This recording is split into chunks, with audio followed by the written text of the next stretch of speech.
السلام علیکم listeners and readers. آج جو میں ناول پڑھنے جا رہی ہوں وہ ہے ماہی ماہی کوک دی، جو کہ تحریر ہے ہما کوکب بخاری کی۔ ناول شروع کرنے سے پہلے اگر آپ نے میرے چینل کو سبسکرائب نہیں کیا تو پلیز اسے سبسکرائب کریں، بیل آئکن کو پریس کریں، ویڈیو کو لائک کریں، کمنٹ میں ضرور لکھ کر بتائیں کہ آپ کو ناول کیسا لگ رہا ہے۔ چلیے شروع کرتے ہیں اس کی قسط نمبر 22۔ ریشما اپنے کمرے میں سوچوں میں گم بیٹھی ہوئی تھی کہ کریمن آ گئی۔ بی آپ کی نانی اماں آئی، اس نے آتے ہی اطلاع دی۔ میری نانی اماں یا بڑی اماں؟ اس نے پوچھا تھا۔ اپنی سگی نانوں کو وہ نانی اماں اور یاسمین بیگم کی والدہ کو بڑی اماں کہتی تھی۔ آپ کی اپنی نانی اماں آئی، کریمن نے اسے بتایا۔ کہاں ہے؟ بڑی بیگم سے مل کر یہیں آئیں گی۔ ابھی کریمن کی بات منہ میں تھی کہ نانی اماں اس کی خوابگاہ میں داخل ہوئی۔ وہ اٹھ کر ان سے لپٹ گئی۔ جیتی رہو خوش رہو، انہوں نے اس کے ماتھے پر پیار کیا۔ بیٹھے نانی اماں، اس نے انہیں صوفے پر بٹھایا۔ کتنی کمزور ہو گئی ہے میری بچی، دیکھو تو کریمن کیسی پیلی ہو رہی ہے یہ۔ انہوں نے کریمن کی طرف تصدیق طلب نظروں سے دیکھا۔ آپ کو کیا بتاؤں جی، نہ کچھ کھاتی ہیں پیتی ہیں، نہ وقت پر سوتی ہیں، ہنسنا تو بھول ہی گئی ہیں، ہر وقت سوچوں میں گم رہتی۔ کریمن نے جلدی جلدی بتایا۔ بیٹا، جانے والوں کے ساتھ جایا تو نہیں جا سکتا، اللہ تعالیٰ کہتا ہے کہ صبر کرنے والوں کے ساتھ ہے۔ انہوں نے آہ بھری۔ تجھے کیا بتا کہ تیری ماں کتنی لاڈلی تھی ہم سب کی، وہ مری تو میرا دل چاہا کہ اس کے ساتھ قبر میں سو جاؤں، لیکن ایسا کب ہوا ہے؟ اور پھر یہ بھی تو دیکھ کہ تیرے ایک بھائی کی جان اللہ تعالیٰ نے بچا لی، اب وہ بالکل ٹھیک ہو گیا ہے۔ اللہ تعالیٰ کے ہر کام میں مصلحت ہوتی ہے، جو وہ دیتا ہے اس کا شکر ادا کر۔ انہوں نے اس کے بالوں میں ہاتھ پھیرا تھا۔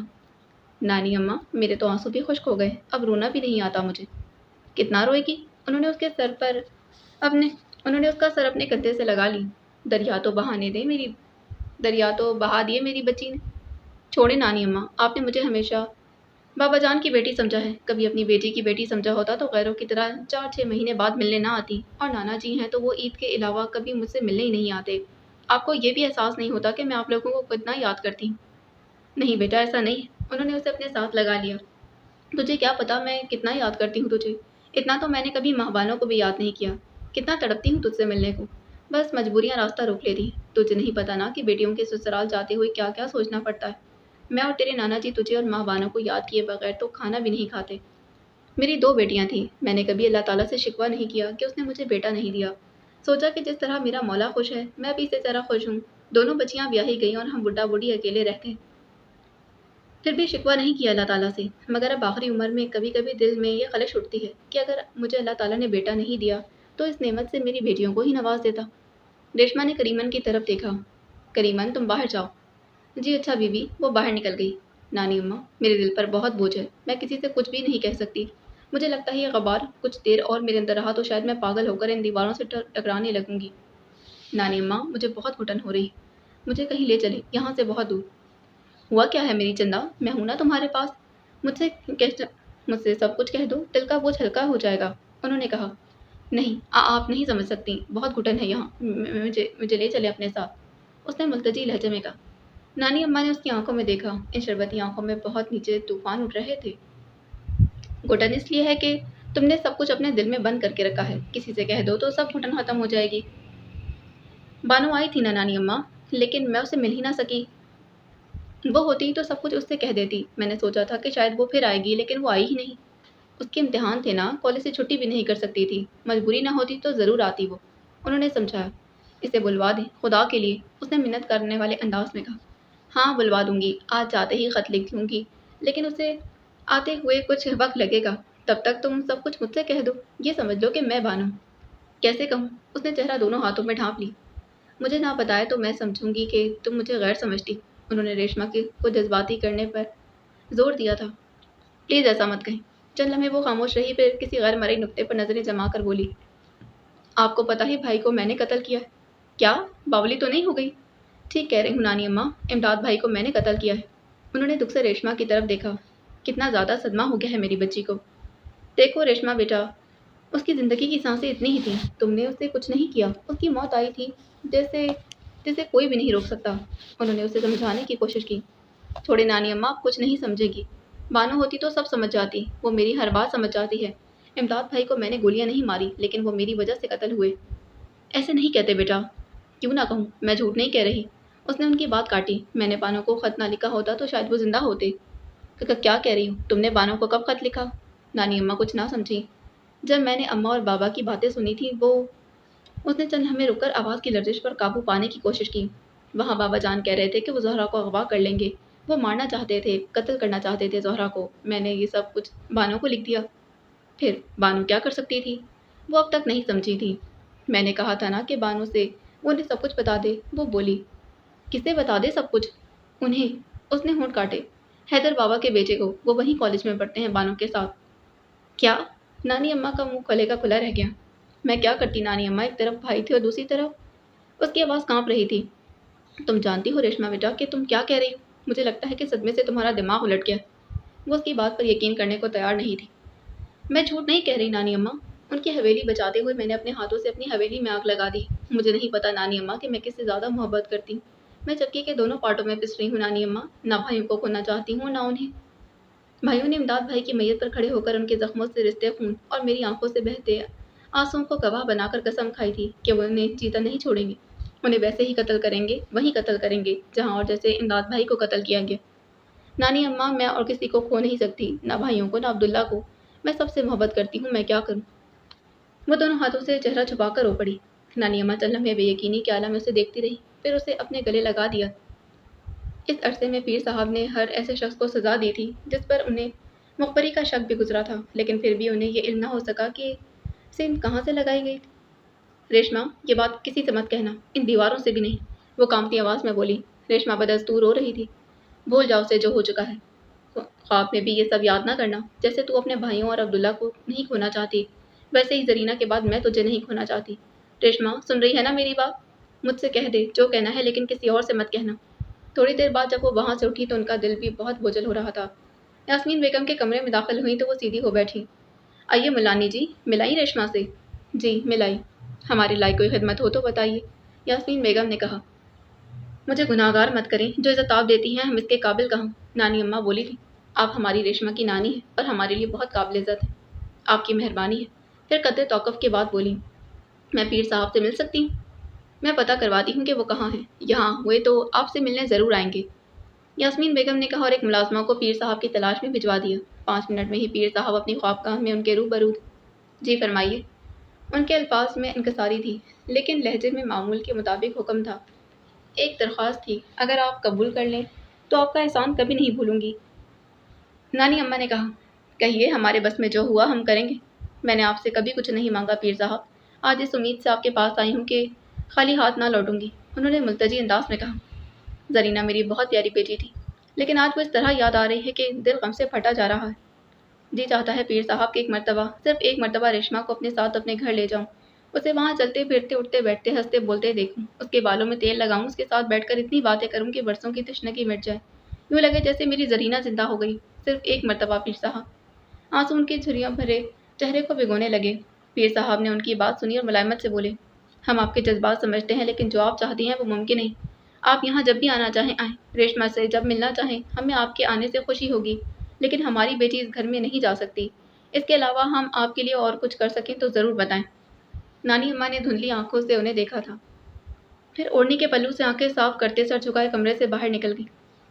مہبانوں نے جمعے کو عبداللہ کے گھر لنچ پر جانے کی اجازت لے لی تھی۔ اس نے تہیہ کر لیا کہ وہ موقع ملتے ہی عبداللہ کے سامنے ریشما کا ذکر چھیڑ دے گی۔ عبداللہ نے سب کو اپنے گھر پر ہی انوائٹ کیا تھا۔ کل افراد ہی کتنے تھے؟ اس کے کلاس فیلو جن میں ایڈی، جیمز اور ظہیر شامل تھے۔ اس کے علاوہ مہبانوں عما اور نیہا تھی۔ نیہا کو ان دونوں نے اس لنچ میں شامل کروا لیا تھا۔ لنچ پر جیمز آ رہا ہے، اس لیے نیہا کو بھی ضرور جانا چاہیے، عما نے کہا۔ لیکن نیہا سے عبداللہ کی اتنی زیادہ دوستی نہیں، اور یہ بھی تو ہے کہ لنچ وہ دے رہا ہے، جسے انوائٹ کرنا چاہے یہ اس کی مرضی۔ مہبانوں نے اعتراض کیا تھا، یہ تو مجھ پر چھوڑ دو، بس دعا کرو کہ جیمز بھی نیہا کو چاہنے لگے۔ نیہا بہت اچھی ہے اور اس کے ساتھ ایسا نہیں ہونا چاہیے۔ اور عما عبداللہ کے پاس پہنچ گئی۔ اگر میں تمہارے گھر لنچ پر چلی آئی تو میری 2 روم میٹ اکیلی رہ جائیں گی، اس لیے میں نہ آ سکوں گی۔ کیا مطلب؟ تمہیں ضرور آنا ہے ہر حالت میں، عبداللہ نے کہا۔ مشکل ہو جائے گی نا، میری روم میٹ کا کیا بنے گا؟ مشکل کیا ہے، اسے بھی ساتھ لے آؤ۔ ہے کون تمہاری روم میٹ؟ عبداللہ نے پوچھا تھا۔ نیہا ہے، تو اسے لے آؤ، مسئلہ کیا ہے؟ لنچ تم دے رہے ہو، اس لیے انویٹیشن بھی تم ہی دو، عما نے فوراً کہا۔ اور جب عبداللہ نے نیہا کو انوائٹ کر لیا تو عما مہمانوں کے پاس آ کر بہت ہنسی تھی۔ دیکھی میری ترکیب؟ جبکہ نیہا حیران تھی، پتہ نہیں عبداللہ نے مجھے کیوں انوائٹ کیا ہے، میری تو اس کی کوئی خاص فرینڈ شپ بھی نہیں۔ تمہیں کیا، یہ شکر نہیں کہ ایک دن کے لیے ہی ہاسٹل کے کھانے سے نجات مل جائے گی۔ عمر نے بات ہنسی میں اڑا دی تھی۔ اس نے ہمیں انوائٹ کیا ہے تو یہ سوچا ہوگا کہ تم ہماری دوست ہو، ماں بانو نے کہا۔ زیادہ مت سوچو، ایک تو اتنے مزیدار کھانے ہوں گے اور پھر وہاں جیمز بھی ہوگا۔ عمر نے اسے وہاں جانے کے فوائد گنوائے۔ نیہا ہنس پڑی تھی۔ وہ آرٹ اور ورلڈ ہاپٹکس پر بولتا رہے گا اور اس وقت ان موضوعات میں میری دلچسپی صفر ہوگی۔ پھر بھی میں پورے ذوق و شوق سے یوں اس کی باتیں سنتی رہوں گی جیسے اس سے زیادہ دلچسپ باتیں تو اور کوئی ہو ہی نہیں سکتی۔ وہ تینوں ایک ساتھ ہنس پڑی۔ عبداللہ نے خاصا اہتمام کر رکھا تھا۔ کھانے کے بعد وہ سب مل کر بیٹھے تو مشترکہ موضوعات پر گفتگو کرنے کے باوجود تقریباً سبھی اپنے سے متعلق معاملات پر سوچ رہے تھے۔ ماں بانو ایسے مواقع کی تلاش میں تھی جب عبداللہ سے ریشما کا ذکر چھیڑ سکے۔ یوں تو عبداللہ کو دیکھ کر اس سے مل کر باتیں کر کے اس کے ارادوں میں دراڑیں پڑنے لگی تھی، لیکن اس وقت وہ آنکھیں بند کر کے سب کچھ کہہ دینا چاہتی تھی۔ اسے یقین تھا کہ ایک مرتبہ عبداللہ کو ریشما کے متعلق بتانے کے بعد وہ یقیناً اس سے دور ہونے میں کامیاب ہو جائے گی، اور عبداللہ ماں بانو کی آنکھوں میں کسی مسئلے سے الجھنے کے واضح آثار دیکھتا سوچ رہا تھا کہ وہ کس سوچ میں غرق تھی، کون سا مسئلہ اسے تنگ کر رہا۔ نہ جانے کیوں اسے یقین تھا کہ وہ خود اس کی ذات سے متعلق ایڈی تھا جس نے سچ مچ اعلان لاہور کے بعد سے جوگ لے ہی لیا تھا۔ یہ الگ بات کہ اس کے جوگ میں صرف پرانے کپڑے اور پھٹے ہوئے جاگرز استعمال کرنا ہی شامل تھا۔ اس نے شیو بنانا بھی چھوڑ دی تھی اور اس دن کے بعد سے اب تک کسی حجام کی دکان کی شکل نہ دیکھی تھی۔ اس کے علاوہ وہ ہر طرح سے پرانا والا ایڈی تھا، کام کے وقت بے حد سنجیدہ، فراغت میں اتنا لاوالی۔ اس وقت اس کی سوچوں کا محور اما ہی تھی، جو سادہ سی شلوار قمیض، لمبے بال کھولے ہوئے دل میں اتر جانے کی حد تک حسین لگ رہی تھی، اور اما تھی جو ایڈی کی نظریں میں پڑ رہی تھی اور اس کے باوجود کچھ جاننا کچھ سمجھنا نہیں چاہتی تھی۔ نیہا تھی جو جیمز کی ہر بات بڑے غور سے سنتے ہوئے سوچ رہی تھی کہ اس کی زندگی میں کون سی لڑکی آئے گی، اور جیمز تھا جس کا خیال تھا کہ کیا نیہا جیسی بے نیاز لڑکی کبھی اس کی طرف متوجہ اسے اس کی کلاس کا کوئی فرد، کوئی بیوروکریٹ یا کوئی بزنس مین اپنے سنگ اپنے محل میں لے جائے۔ اور ان سب سے الگ ظہیر تھا جو خود کو سب سے بڑا احمق سمجھتے سوچ رہا تھا کہ سب کے درمیان ہونے والی اتنی دلچسپ باتوں کے علاوہ کچھ اور باتیں بھی ہو رہی تھیں وہ وہ سن نہیں پا رہا تھا، اور یہ سب باتیں بغیر ایک لفظ ادا کیے پورے ڈرائنگ روم میں پھیلی ہوئی تھیں۔ وہ باتیں کر رہے تھے کہ ایڈی نے میز بجا کر گانا شروع کر دیا۔ پلیز ایڈی، اتنی بھونڈی آواز میں گانا مت گاؤ، میرے سر میں پہلے ہی درد ہے۔ اما نے کہا، میں بھونڈی آواز میں گانا گا رہا ہوں؟ اما تم فیصلہ تو کرو، کیا میری آواز بھونڈی ہے؟ ایڈی فوراً اما کو درمیان میں لے آیا تھا۔ اتنی زیادہ نہیں، بس باغ میں بیٹھے کوے شکست مان کر اٹھ جائیں گی، وہ بولی تھی۔ مجھے لگتا ہے اما کہ عبداللہ تنگ آ کر ہمیں گھر سے نکالنا چاہتا ہے، اسی لیے اس نے ایڈی کی خدمات لے لی۔ ماں بانو نے کہا، حد ہو گئی بھائی، میں تو سمجھتا تھا کہ لڑکیوں میں خاصا پاپولر ہوں۔ ایڈی نے سر ہلایا تھا۔ لڑکیاں الگ محاذ بنا رہی ہیں ایڈی، ظہیر نے اسے خبردار کیا۔ دیکھتا ہوں تم میں سے کون گا سکتا ہے، مجھ سے اچھا گانا کسی نے گا لیا تو پھر 100 روپے بطور انعام، اور نہ گایا تو 300 روپے وصول کروں گا۔ ہم تینوں کو میدان جنگ میں کودنے کی کیا ضرورت ہے، ہماری طرف سے اما ہے نا، نیہا نے کہا۔ اما سے تو یوں بھی بہت سے بدلے لینے، ایڈی بولا۔ مجھے تمہارے 100 روپیوں سے کوئی دلچسپی نہیں، رکھو اپنے پاس، اما بے نیازی سے بولی۔ میرے گانے سے تو کبے اڑے، یہ گانے لگی تو مینڈک بھی ہار مان جائیں گے، پھر تم دونوں مل کر گاؤ، میرا گھر بغیر تردد کے صاف ستھرا ہو جائے گا۔ عبداللہ ہنسا تھا۔ بھائی کوئی اور ہے جو ٹڈیوں اور کاکروچوں کو بھگا سکے؟ ایڈی کے کہنے سے نہیں تو ہمارے کہنے سے گاؤ، جیمز نے کہا۔ ہاں پلیز اما، نیہا نے کہا تو یہ تھا، لیکن اس کی آنکھیں کہہ رہی تھیں کہ اب تو گا لو، اب تو جیمز نے فرمائش کر دی۔ اس کے تاثرات دیکھ کر اما کے ہونٹوں پر بے ساختہ مسکراہٹ آ گئی تھی۔ ٹھیک ہے، میں جیمز اور نیہا کے کہنے پر سنا رہی ہوں، اس نے کہا اور گانا شروع کر دیا۔ رادھا نے مانا جب بھی شام کی، سب مبہوت ہو کر سن رہے تھے، اس کی آواز بے حد خوبصورت تھی۔ جب گانا ختم ہوا تو سب نے تالیاں بجا کر اسے داد دی۔ اس گانے پر تو میں 100 یا 1000 کی شرط ہارنے پر بھی تیار ہوں، ایڈی نے کہا۔ تو نکالو 1000 روپے، نیہا نے فوراً کہا۔ ہم فقیروں کے پاس اتنے پیسے کہاں، یہ پیروں سے لے لو، ایڈی نے عبداللہ کی طرف اشارہ کیا۔ سب ہنس پڑے۔ ویسے اما ذرا روشنی ڈالو، یہ رادھا کیسی تھی؟ ایڈی نے کہا۔